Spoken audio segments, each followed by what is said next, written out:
হাই everyone, আজিও মই ৰান্ধাৰে video' দিম।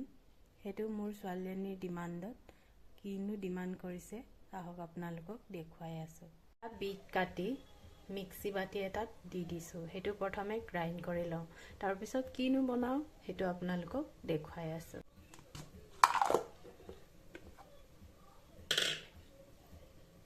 নিমখ অলপ দি দিছোঁ। বিটৰুটখিনি গ্ৰাইণ্ডাৰত গ্ৰাইণ্ড কৰি তাৰ পানীটো ৰসটো খালি চাকিখিনি উলিয়ালোঁ আৰু এইখিনিলৈ এতিয়া আটাটো মতি লওঁ।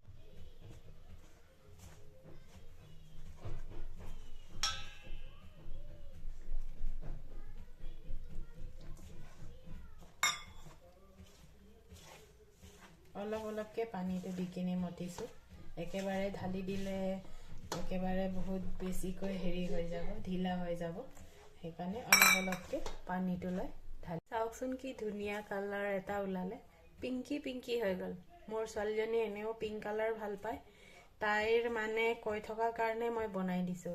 বহুত দিনৰ পৰা কৈ আছে, মাম্মী পিংক কালাৰৰ ৰুটি বা পুৰি বনাই খোৱাবা না মোক, এনেকৈ কৈ আছিলে।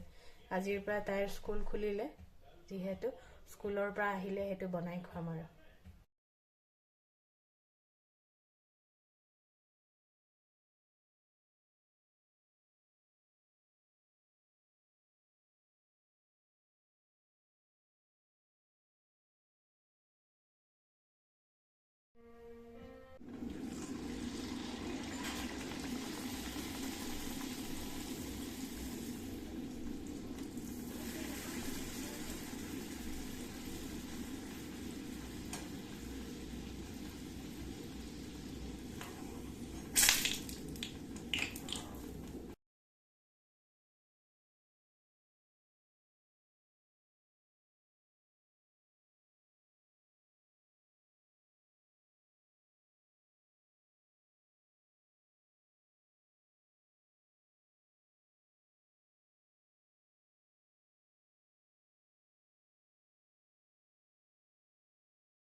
ভিডিঅ'টো শেষলৈ চোৱাৰ বাবে ধন্যবাদ।